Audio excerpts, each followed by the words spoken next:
Hello and welcome. We got Elvira in Monsterland. You can see right there. See, it says Elvira in Monsterland.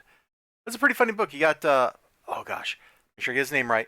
It's David Avallone. Let me double check that here before we move on. Yeah, I remembered. Look at that. Pro level review strats. This was a pretty funny book. If you're looking at this and you're going, why is it black and white? That's because it's black and white. She's in Frankenstein, dude. So the whole premise of this series is kind of like the last one, Elvira in Movie Land, where she's hopping from movie to movie because she's got this interdimensional movie remote control thing. Okay, she doesn't have it right now. Somebody else has it. But she's being used by like space time cops to hop between dimensions and yeah, okay. Anyway, that's the premise. Bad guy stuff happening in movies. You ever seen Last Action Hero?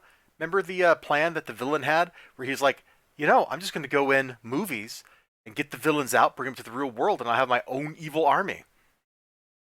We're kind of doing that here. So we start off in Frankenstein. And frankly, I just want to show you like the first 5 pages of this book. But then there's stuff later on in this book I also want to show you. So it's kind of painful for me. I want to show you the whole book, basically. Like, I just want to show this entire book to you right now. Because it's fun. Number one, the likenesses are pretty good. Frankenstein looks grotesquely Frankenstein-y. Elvira looks like Elvira. And after she saves the little kid from drowning, the movie goes on as planned. The townsfolk are pretending that the girl's dead, even though the girl clearly isn't dead.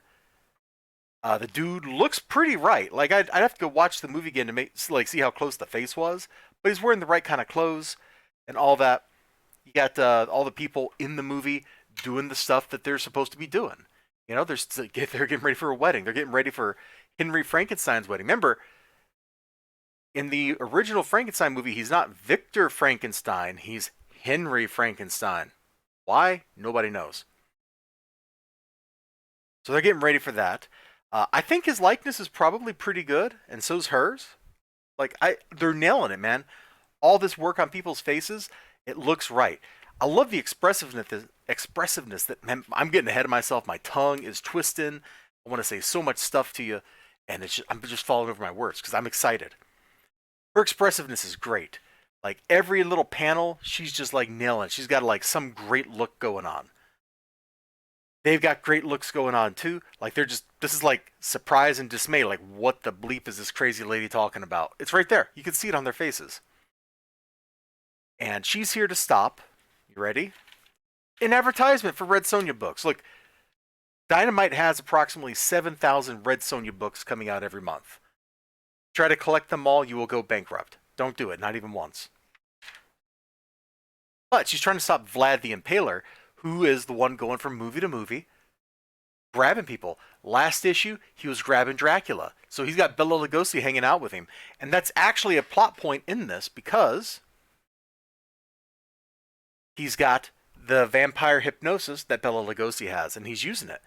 He uses it here to get Henry Frankenstein to come with him, kidnaps Henry.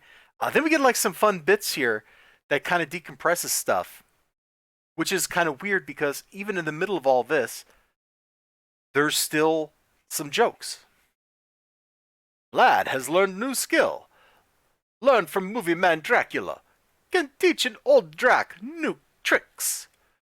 Now he's making Dracula or Vlad jokes too. Yeah. So even in the dramatic moments, Elvira's kind of cracking jokes. It's a funny book. We got just enough stakes and just enough seriousness that we can appreciate like the danger and the craziness and stuff like that. Kind of like Ghostbusters, right? You watch that movie, it's definitely a comedy, but it's also got a few little bits that are pretty darn intense. Same kind of thing here.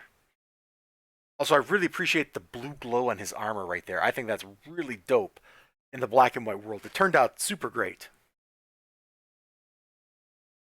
There's one thing I do want to show you for sure.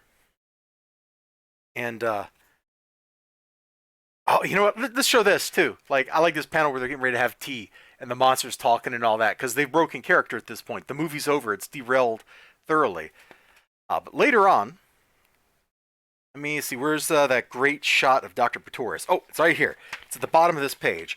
So they go to Bride of Frankenstein, and there's this absolutely fantastic panel of Dr. Pretorius right there.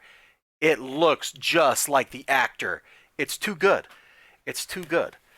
So there's all kinds of crazy shenanigans. They get slurped into a new movie. It looks like we're going to end up in not a Universal movie for the next one, which that surprised me because I figured we'd be doing the Universal Werewolf movie next. But that doesn't look like that's going to be the case. Anyway, I am super on board with this, man. It's a fun book. It's a funny book. It's just a good time. It's a book that'll leave you with a smile on your face. And that is something that you can't really say happens a whole lot in comic books, you know? Anyway, you take care of yourselves and bye bye.